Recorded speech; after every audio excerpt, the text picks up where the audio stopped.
120 square meters na lupa na may 160 square meters na floor area distributed sa ground floor and second floor. Tara, check natin. Inside or regular lot na may firewall sa kabilang side. Simple ang design pero napakagandang tignan. Kung may same lupa ka, check mo ito. And tara, samahan tayo ni Miss Paula para i-tour sa project na ito.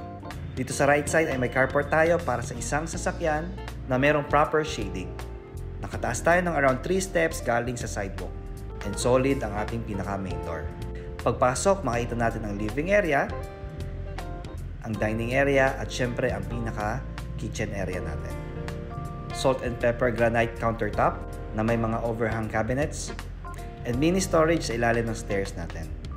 Meron tayong common toilet and bath dito sa baba na may enough space para sa isang user. Barn door din ang pinakapintuan natin dito. And syempre, meron tayong access papunta sa likuran na magli-lead sa atin sa service kitchen natin.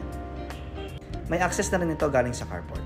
So tara sa second floor, solid wood planks, tubular steel railings na may wooden handrails para sa stairs natin. Nasa finishing stage tayo kaya medyo marami-rami pa tayong gamit dito. Room number 1 dito sa second floor na may malaking window opening.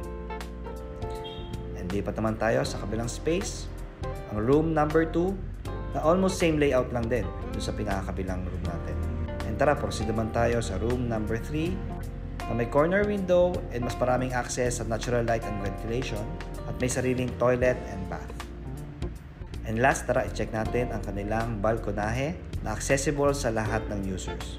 Para magkaroon din tayo syempre ng outdoor experience sa ating bahay. So recap lang mga kabahay, 120 square meters lang ang pinaka-lot area pero na-maximize natin ito ng around almost 160 square meters na floor area distributed sa ground floor and second floor. Thank you for watching mga kabahay. See you sa next vlog natin. Bye-bye!